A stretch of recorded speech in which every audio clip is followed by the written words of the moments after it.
Rashedul Bhai, a driver who usually handled transporting dead bodies for funerals, told the story himself. His house was in our village.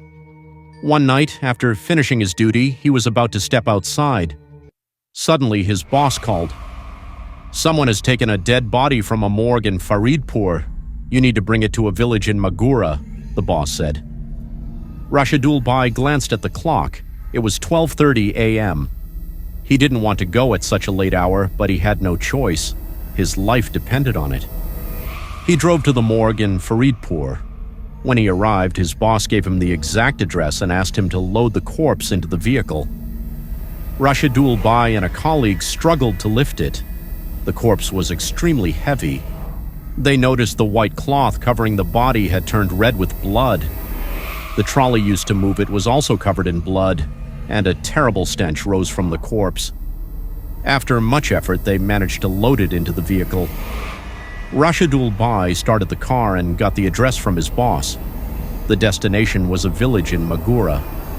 While driving, he smoked a cigarette, as was his habit. Everything seemed normal until the cigarette finished. Then he felt it, a strange loud sound coming from the back.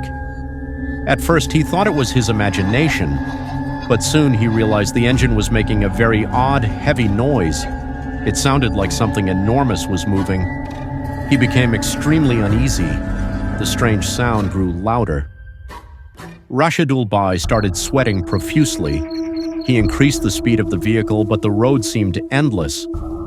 Suddenly, in the glow of the headlights, he saw a tall figure in the middle of the road, completely dressed in white, the hem of its clothing dragging along the ground.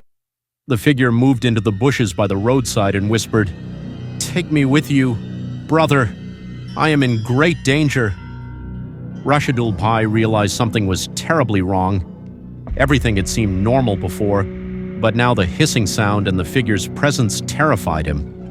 He tried to ignore it and kept driving.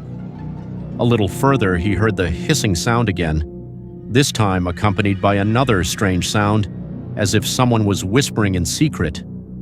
Summoning courage, he tried to glance into the rearview mirror. What he saw froze him. The corpse in the trolley had moved. Not only that, there were others sitting beside it. One of them stood in the middle of the road. They whispered to each other, and blood dripped from their necks as if scalded by fire. The sight made Rashedul Bhai cry. Suddenly, he heard the call to prayer echo through the quiet night. Everything became calm, and he finally reached his destination. He brought the corpse to the village.